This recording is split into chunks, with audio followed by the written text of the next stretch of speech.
Welcome, everybody. My name is Eric Leiner from the University of Waterloo, and I'm here with Monica De Leo from the Hertie School and with Jens van Klooster from University of Amsterdam. And we're here to talk about an article that's come out in Regulation of Governance that we've been working on.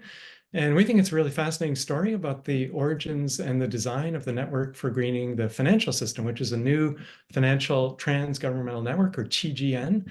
And this has been an interesting collaboration for us because we've never worked together. But we've all been fascinated by this new network that was created in 2017 and has become very prominent in global debates about green financial issues. All three of us are struck by the fact that there's no literature about this network, its founding, its design. And so we're really trying to fill that hole in the literature. We've done that through some extensive interviewing and primary document searching and also some media sources. So we think it's a fascinating story. I'll hand over to Monica and Jens to give us some details, but let me just highlight a couple of the really fascinating parts of the story. One is just the unusual focus of this network. There are many other financial TGNs out there, the Basel Committee or the G20 financial networks, but this one has a particular focus on environmental issues, especially climate issues. That makes it interesting. It's also very interesting in its very wide membership. At this point, over 140 central banks and financial supervisors from around the world are members. It makes it much bigger than most other financial TGNs. And then finally, the fact that its origin is very unusual, particularly the fact that the US was not involved in the creation of this network makes it unusual compared to the history of most other financial TGNs. So I'll turn over to Monica, who can give us a bit more details, especially about that issue of the founding, and then over to Jens after that to talk more about the design. So Monica.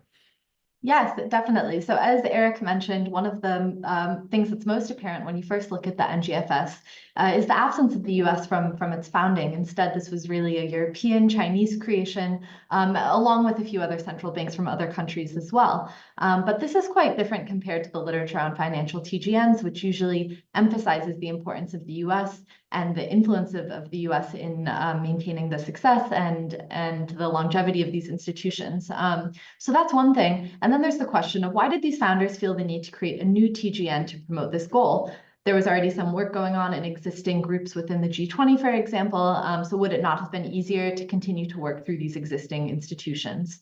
So what we found through our work is that a key piece of this puzzle really is the US political context. In particular, Trump's election, the withdrawal of the US from the Paris Agreement, this really had the effect of stalling progress within these existing groups like the G20, and this was the trigger for the creation of the NGFS. And so in this paper, we draw on Morse and Cohen's concept of competitive regime creation to understand this motivation. And what this is a situation where you have a coalition of states who are unhappy with the status quo in existing institutions, and so they decide to create a new institution in order to put pressure on the status quo. And this motivation is quite unusual among TGNs. The literature hasn't really discussed this at all. It's usually highlighted how financial TGNs have been created to increase cooperation. And this is also quite unusual because it's really an activist move for these central bankers as well who created this organization. And what this shows is a new politics of TGNs where the US is excluded, where you do have this European-Chinese kind of axis of leadership. And that was quite interesting to us. And so once we understood more about the motivations of the founders and the motivations of the creation of this new network, we started to think about some of these unusual design features. And I'll go over to Jens for these. Yeah, so what kind of TGN is the NGFS? Anne-Marie Slaughter introduces an influential typology where she says there's basically three types of transnational governance networks: enforcement, harmonization, and informational TGNs.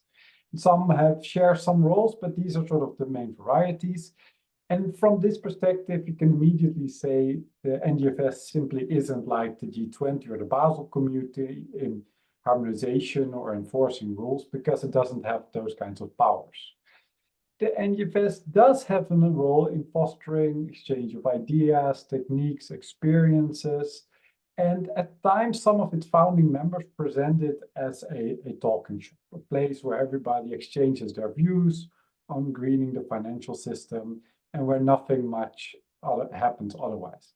However, you cannot simply be part of this network and go there and argue central banks really shouldn't be doing anything about climate change. It's a forum that serves to develop and promote norms associated with reading the financial system. It's a network that has a specific role, and for this we coined the term normative TGN.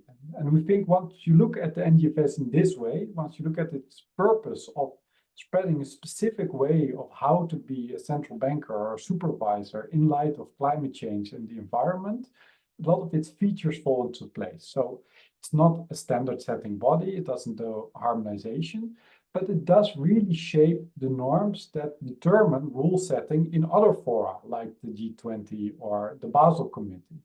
Also, it has a really wide membership, which draws in people, and this is important for its role in shaping the norms in the broader central banking community. And in the paper, you'll find some really interesting details on how conversation and membership shapes its members to adopt a certain set of norms. But, and we think this is really important, while there's this wide membership, there's also a really powerful steering committee that at the end of the day determines what gets discussed and what sort of outputs are produced. So we think looking at the NGFS in this way really brings out its achievements. It's a daring act of supranational politics. It has really shaped what central bankers and supervisors are doing around the world. But it also shows you some of its limitations. It's really not a world government. It's a network with few formal powers and very limited informational and normative roles.